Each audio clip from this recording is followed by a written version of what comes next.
चल आता सगळ्यांचं लक्ष इकडे. आता आपला कन्सेप्ट चालू होतोय बेटा कुठला? Over voltage protection circuit. कुठला चालू होतोय? Over voltage protection circuit. याच्या आधीचा कन्सेप्ट कुठला झाला होता? Over current protection circuit. सगळे संपले राईट. आता ओव्हर व्होल्टेज प्रोटेक्शन सर्किट याला ना एक क्वेश्चन येतो, एकच क्वेश्चन येतो, explain in detail over voltage protection circuit. Question कसा असतो? Explain in detail over voltage protection circuit. लिहून घेतात क्वेश्चन, लिहून घ्या क्वेश्चन, लिहून घ्या. आधी हेडिंग टाका ओव्हर व्होल्टेज प्रोटेक्शन. हेडिंग टाका ओव्हर व्होल्टेज प्रोटेक्शन. हेडिंग टाका over voltage protection. Over voltage protection. Question explain in detail over voltage protection. Explain in detail over voltage protection. Explain in detail over voltage protection. दिले? Explain in detail over voltage protection. लक्ष इकडे. आता कोणी एक 5 ते 10 मिनिटं काहीच करायचं नाहीये, कॉन्सन्ट्रेशन बोर्डकडे. आधी कन्सेप्ट समजून घ्या, मग नंतर आपण लिखापडी लिहून घेऊ. ठीक आहे. Over voltage protection. Over voltage protection किंवा ओव्हर व्होल्टेज काय होतं कुठल्याही सर्किटमध्ये ते बघू. पहिला पण ते सांगायचं की ओव्हर व्होल्टेज काय करतं, रिझन्स. ओव्हर व्होल्टेज कोणामुळे करतो? ओव्हर व्होल्टेज बेसिकली व्होल्टेज ट्रान्झिएंटमुळे करतो. व्होल्टेज ट्रान्झिएंट म्हणजे काय? अचानक व्होल्टेज काय होणे बेटा? कमी जास्त होणे. त्याच्यानंतर व्होल्टेज स्पाइक्स म्हणजे एकदम व्होल्टेज मॅक्सिमम होणे आणि मग कमी होणे. इथे फक्त कमी जास्त पण मॅक्सिमम लेवलला पोहोचत नाही. इथे व्होल्टेज स्पाइक्स मध्ये काय होतं? व्होल्टेज ते मॅक्सिमम लेवलला पोहोचतं. कळलं? नेक्स्ट अजून एक काय? Faulty power device. व्होल्टेज का वाढतं कुठल्याही डिव्हाइस मधलं? तर 3 महत्वाचे कारण आहेत. पहिलं रिझन कुठले बेटा? व्होल्टेज ट्रान्झिएंटमुळे, व्होल्टेज स्पाइक्समुळे किंवा फॉल्टी पॉवर डिव्हाइसमुळे. फॉल्टी पॉवर डिव्हाइसमुळे. मग हे पॉवर डिव्हाइसेस जे आहेत, जे कुठले पॉवर डिव्हाइस लावले ज्याच्यामध्ये ओव्हर व्होल्टेज होतं, तर त्याला आपण प्रोटेक्ट करू शकतो. हे पॉवर डिव्हाइसेस आपण काय करू शकतो? प्रोटेक्ट करू शकतो. कोणाच्या मदतीने? 2 डिव्हाइसेसच्या मदतीने. कोणाच्या मदतीने? 2 डिव्हाइस. हे जे पॉवर डिव्हाइस आहे हे आपण प्रोटेक्ट करू शकतो 2 स्पेशल डिव्हाइसेसच्या मदतीने. त्यांचे नाव काय काय? सेलेनियम डायोड आणि अजून एक मेटल ऑक्साइड रेझिस्टर. काय नाव आहे त्याचे? सेलेनियम डायोड आणि अजून एक काय? Metal oxide resistor. आता पहिला मुद्दा चालू आहे माझा, सेलेनियम डायोड्स. पहिला डायोड कुठला आहे बेटा? Selenium diodes. सेलेनियम डायोड्स त्याच ठिकाणी यूज होतो ज्या ठिकाणी तुमचं ट्रान्झिएंट व्होल्टेज घडत असतं. ज्या ठिकाणी काय घडतं बेटा? Transient voltage. कुठल्याही डिव्हाइस मध्ये जर ट्रान्झिएंट व्होल्टेज घडत असेल तर तिथे मी काय यूज करेन? Selenium diode. बरं, सेलेनियम डायोड मॅन्युफॅक्चर करताना ना हा स्पेशल टाईपने मॅन्युफॅक्चर होतो. कसा? तुम्हाला आठवत असेल आपली साधी कॅरेक्टरिस्टिक्स जी होती डायोडची, पी एन जंक्शन डायोडची, अशी होती की नाही बेटा? साधी व्ही आय कॅरेक्टरिस्टिक्स आठवते? ईओई साधी व्ही आय कॅरेक्टरिस्टिक्स आपली अशी होती की नाही? याच्यामध्ये जो तुझा फॉरवर्ड व्होल्टेज होता तो लई लांब होता, पण सेलेनियम डायोड मध्ये फॉरवर्ड पटक्यात येतो. पटक्यात आला, दिसतोय? लांब नाही गेला, पटक्यात आला. पण काय म्हटलं? हा डायोड मॅन्युफॅक्चर करताना लो व्होल्टेजला फॉरवर्ड व्होल्टेज असतं. लो व्होल्टेजला काय असतं? Forward voltage. आणि रिव्हर्स ब्रेकडाऊन व्होल्टेज खूपच आधी असतं. हा ए पॉइंटलाच रिव्हर्स ब्रेकडाऊन व्होल्टेज आलेलं. आणि वेल डिफाइंडला काय येतं? रिव्हर्स ब्रेकडाऊन व्होल्टेज येतं. वेल डिफाइंड व्होल्टेजला म्हणजे खूप कमी पण नाही खूप लवकर पण नाही. हा जसा फॉरवर्ड व्होल्टेज एकदम पटकन आला, जसा फॉरवर्ड व्होल्टेज काय आला एकदम पटकन आला, तसा रिव्हर्स ब्रेकडाऊन व्होल्टेज वेल डिफाइंड व्होल्टेजला येतं. काय झालं काय नाही कळालं इथपर्यंत? पुन्हा एकदा, सेलेनियम डायोड हा बेसिकली त्या ठिकाणी यूज होतो ज्या ठिकाणी ट्रान्झिएंट व्होल्टेजेस असतील. ओके. सेलेनियम डायोड एक स्पेशल टाईपचा डायोड आहे. त्याला मॅन्युफॅक्चर करताना पण स्पेशल टाईपची डिझाईन केलेली असतात ज्याच्या अनुषंगाने फॉरवर्ड व्होल्टेज त्याचा पटकन येतं आणि वेल डिफाइंडला रिव्हर्स ब्रेकडाऊन व्होल्टेज येतं. वेल डिफाइंड व्होल्टेजला काय येतं? रिव्हर्स ब्रेकडाऊन व्होल्टेज येतं. कळालं? नेक्स्ट. आता generally reverse bias and it's operating point lies before the knee. हा नी व्होल्टेज झाला. हा व्होल्टेज कुठला झाला? नी व्होल्टेजच्या आधी तुमचा कुठला पॉइंट येतो बेटा? ऑपरेटिंग पॉइंट असतो. नी व्होल्टेजच्या आधी काय असतो? Operating point. It lies before the knee voltage. काय झालं काय नाही कळालं? हा त्याचा काय सिम्बॉल. कोणाचा? सेलेनियम डायोडचा. कोणाचा सिम्बॉल आहे? सेलेनियम डायोडचा. कोणाचा सिम्बॉल आहे बेटा? सेलेनियम डायोडचा. हा सर्किट डायग्राम मध्ये अशा प्रकारे चिटकवला जातो. इथे काय येतं? इंडक्टर, रेजिस्टर, हा डायोड, इथे सिलेंडर आणि हा काय झाला? बीजेटी. काय अडचण? जो पॉवर डिव्हाइस आहे ज्याला आपल्याला प्रोटेक्ट करायचं, ज्याला आपल्याला काय करायचंय? प्रोटेक्ट. आता ऐका, जर सेलेनियम डायोडचं इथे खूप व्होल्टेज आलं, जर सेलेनियम डायोडचं इथे व्होल्टेज खूप आलं, तर ऑपरेटिंग पॉइंट जो आहे, operating point crosses the knee point. Operating point काय होईल बेटा? क्रॉस करून टाकेल. कोणाला? नी पॉइंटला. And it goes into the कुठला रिजन बेटा? Breakdown region. हा एवढा रिजन असतो ना खालचा, या रिजनचं काय नाव आहे बेटा? Breakdown region.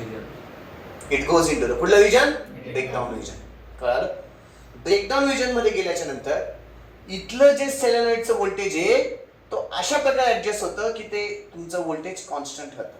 आणि त्या व्होल्टेजला आपण काय म्हणतो? नी व्होल्टेज किंवा व्हीझेड म्हटले त्याला. झिनर व्होल्टेजचा व्हीझेड होता, आठवतंय?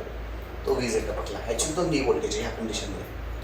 तो व्होल्टेज कसा होतो? सेलेनियम डायोडच्या इथे व्होल्टेज कसा होतो? कॉन्स्टंट होतो. कधी? जर ऐका पुन्हा घडलं कसं? प्रोटेक्शन कसं केलंय? लक्ष द्या. प्रोटेक्शन कसं दिलंय? जर याच्या इथलं व्होल्टेज जास्त झालं, जर याच्या इथलं व्होल्टेज काय झालं? जास्त झालं, ऑपरेटिंग पॉइंट शिफ्ट झाला. It goes towards the knee voltage. नी व्होल्टेजच्या इथे शिफ्ट झाल्याच्या नंतर इथलं व्होल्टेज आता कॉन्स्टंट होणार आहे. काय कॉन्स्टंट होणार आहे? थोडंसं डायग्रामकडे लक्ष द्या. इथे ह्या पॉइंटच्या नंतर व्होल्टेज वाढतंय का रे? व्होल्टेज वाढतोय का रे? करंट वाढतोय, पण व्होल्टेज वाढतोय का रे? म्हणजे व्होल्टेज कसं राहिलं? कॉन्स्टंट. समजे ना? समजे. मग काही झालं तर व्होल्टेज आता वाढू देणार नाही. हे कोणामुळे शक्य झालं? सेलेनियम डायोडमुळे. कोणामुळे शक्य झालं? सेलेनियम डायोडमुळे आता व्होल्टेज वाढणार नाही. भलेही इथलं व्होल्टेज खूप जास्त झालं असेल, सेलेनियम डायोडच्या एकच व्होल्टेज जास्त झालं, तो ऑपरेटिंग पॉइंट शिफ्ट झाला. ऑपरेटिंग पॉइंट शिफ्ट झाला तर इथलं जे ते नी व्होल्टेज पर्यंत शिफ्ट झालं. नी व्होल्टेजच्या पुढे गेल्याच्या नंतर झालं व्होल्टेज काय वाढत नाही, करंट भलेही वाढला. ते सर सेलेनियम डायोडचं व्होल्टेज कॉन्स्टंट होतं ऍट व्हीझेड ला, त्याच्या पुढे करंट काय होतो? वाढतो. एकदा का तिथलं व्होल्टेज कॉन्स्टंट झालं तर आता व्होल्टेज वाढेल का? म्हणजे ओव्हर व्होल्टेज होईल का तिथे? आता एकदा झाल्याच्या नंतर तो कुठपर्यंत आला? नी व्होल्टेज पर्यंत. त्याचा ऑपरेटिंग पॉइंट काय झाला? शिफ्ट झाला. कुठे शिफ्ट झाला? नी व्होल्टेज. नी व्होल्टेजला शिफ्ट झाल्याच्या नंतर आता व्होल्टेज काय त्याच्यातलं वाढू शकणार? संपला विषय. म्हणजे व्होल्टेज कसं झालं? कॉन्स्टंट. व्होल्टेज जर कॉन्स्टंट झालं, आता व्होल्टेज कितीही वाढो, त्याचा ऑपरेटिंग पॉइंटच शिफ्ट झालेला आहे. त्याचा ऑपरेटिंग पॉइंटच काय झालाय? शिफ्ट झालेला आहे. त्याच्यामुळे आता व्होल्टेज वाढवू शकणार नाही. समजे ना? समजे. हा मुद्दा संपला. पहिला मुद्दा कुठला झाला आपला? Selenium diode. Over voltage protection by using selenium diode. Second, over voltage protection by using metal oxide resistor. MOV. MOV म्हणजे काय? Metal oxide resistor.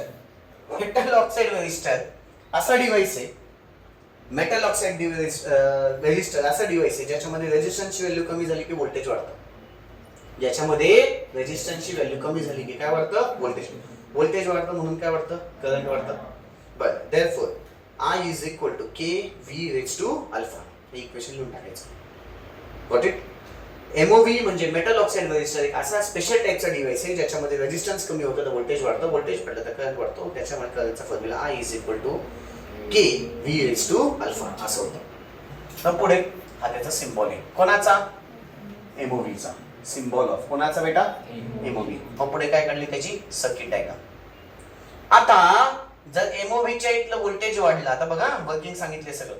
जर एमओव्हीच्या इथलं व्होल्टेज वाढलं, पुन्हा एमओव्हीच्या इथलं व्होल्टेज वाढलं, तर रेझिस्टर काय होईल याच्यातलं? रेझिस्टन्स. ओके. याच्यातलं जर व्होल्टेज वाढलं, तर रेझिस्टन्स याच्यातलं काय होऊन जाईल? एमओव्ही मधला कमी होईल. एमओव्हीला रेझिस्टन्स काय होईल? कमी होईल. एमओव्हीचा रेझिस्टन्स कमी झाला तर करंट वाढेल. एमओव्हीला रेझिस्टन्स कमी झाला तर करंट वाढेल. याच्यामुळे काय होईल? एसी सप्लाय वरती लोड पडेल. एसी सप्लाय वरती काय पडेल? लोड पडेल. लोड पडला ऑटोमॅटिकली सप्लाय व्होल्टेज काय करेल? तो कमी करून टाकेल. सप्लाय व्होल्टेज कमी झाला तर त्या आउटपुटला तुम्हाला एमओव्हीच्या इथे व्होल्टेज जास्त येणारच नाही. म्हणजेच काय? सर्ज व्होल्टेज पण काय होऊन जाईल? कमी होऊन जाईल. आता बघा पुन्हा एकदा. इथलं व्होल्टेज वाढलं, रेझिस्टन्स कमी झालं. कोणाचं व्होल्टेज वाढलं? एमओव्हीच्या एकॉस. रेजिस्टन्स इथलं काय झालं कमी, करंट वाढला, करंट वाढल्यामुळे एसी सप्लायवरती ताण पडला, लोड पडला, लोड पडल्यामुळे याच्यातला सप्लाय व्होल्टेज काय झाला, कमी झाला, सप्लाय व्होल्टेज कमी झाला, सहज व्होल्टेज पण काय झालं, कमी झालं. याच्यात आणि याच्यात फरक काय, तर याच्यामध्ये डायरेक्ट हा व्होल्टेजला कमी करून टाकतो, सप्लाय व्होल्टेजलाच कमी करतो म्हणून हा व्होल्टेज पण कमी झाला. याच्यामध्ये काय करतो, सप्लाय व्होल्टेजचा सेलेनियम डायोडच्या इथला जो व्होल्टेज होता त्याला तो कॉन्स्टंट करायचा, कमी नाही करायचा, काय करायचा, कॉन्स्टंट. दोघांमध्ये फरक, दोघांमध्ये फरक. कळालं बेटा, इथे तुमचं सगळंच्या सगळं काय संपलं, एमओव्ही पण. इथे काय संपलं तुमचं, एमओव्ही. एमओव्ही म्हणजे काय, मेटल ऑक्साइड रेजिस्टर. लिखापडी घ्यायची आहे, लिखापडी घ्यायची आहे. चला क्वेश्चन घेतला होता बेटा आपण, आता आन्सर घ्या, आन्सर लिहून घ्या, आन्सर लिहून घ्या. The over voltage situation in the power circuit. Answer मध्ये लिहून घ्या बेटा सगळेजण, आन्सर लिहायचं आहे. The over voltage situation in the power circuit can come due to the various reasons. Can come due to the various reasons. The over voltage situation in the power circuit can come due to the various reasons, which are as follows. Which are as follows. First, which are as follows. First, voltage transient produced in the input supply. Voltage transient produced in the input supply. Voltage transient produced in the input supply. Second, voltage spike produced due to the change in the inductive load current. Voltage spike produced due to the change in the inductive load current. Voltage spike produced due to the change in the inductive load current. Voltage spike produced due to the change in the inductive load current. Third, faulty power device. Third, faulty power device. Third, faulty power device. What's the point? What's the point? The power devices can be protected from the over voltage protection. The power devices can be protected from the over voltage. Asal ya? The power devices can be protected from the over voltage. The power devices can be protected from the over voltage by using two special devices. By using two special devices.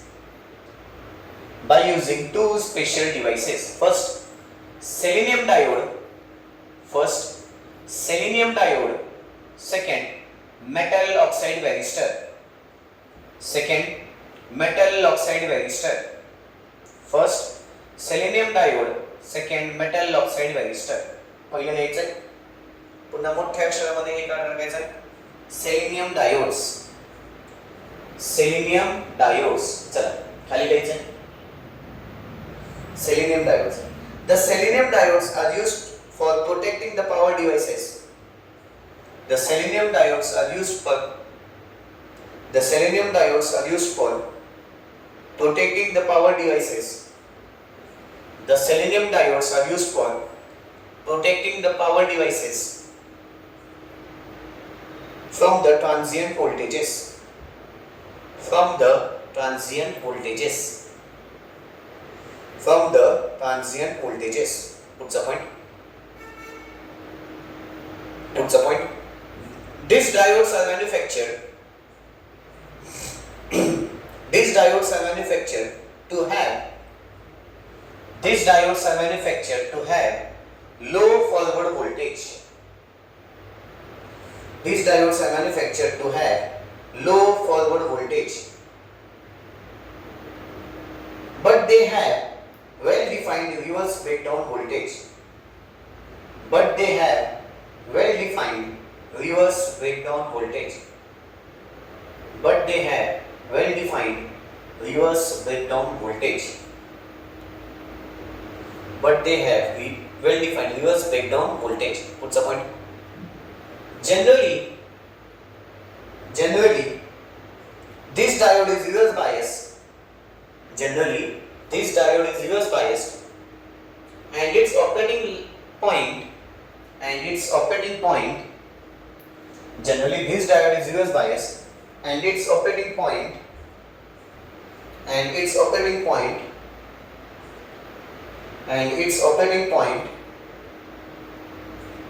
Generally, this diode is reverse bias and its operating point lies before the knee voltage. Lies before the knee voltage. Lies before the knee voltage, which is shown in the characteristics. Which is shown in the characteristics. Which is shown in the characteristics. Okay. लक्ष आता इकडे video pause करायचा आहे. Characteristics, त्याचा symbol of the selenium diode आणि circuit diagram. Characteristics, symbol of the selenium diode आणि circuit diagram काढून घ्यायची. व्हिडिओ पॉज करून काढून घ्यायचा आहे. ओके. अपेक्षा करता झालं असेल. पुढे when there is an over voltage in the selenium diode, when there is an over voltage in the selenium diode, when there is an over voltage in the selenium diode, operating point crosses the knee point. Operating point crosses the knee point. Operating point crosses the knee point, and the diode operates in the breakdown region. And the diode operates in the breakdown region. And the diode operates in the breakdown region. And the diode operates in the breakdown region. What's the point? Voltage across the selenium diode remains constant at Vz.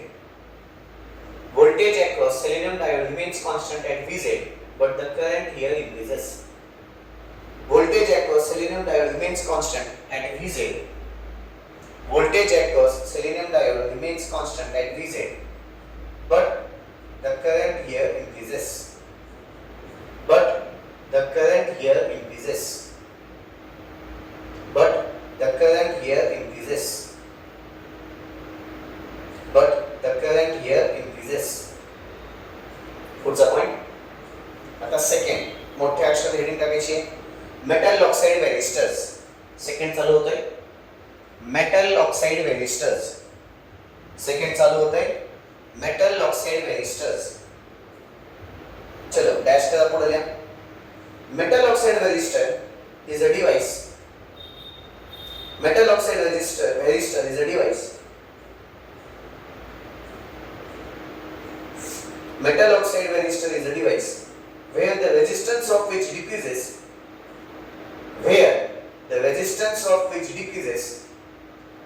Metal oxide resistor is a device where resistance of which decreases with the increase in the voltage. With the increase in the voltage. With the increase in the voltage. With the increase in the voltage. What's the point? As the voltage is increased, as the voltage is increased, as the voltage is increased, the current also increases. As the voltage is increased, the current also increases. As the voltage is increased, the current also increases. What's the point? The current through the MOV can be given by. The current through the MOV can be given by.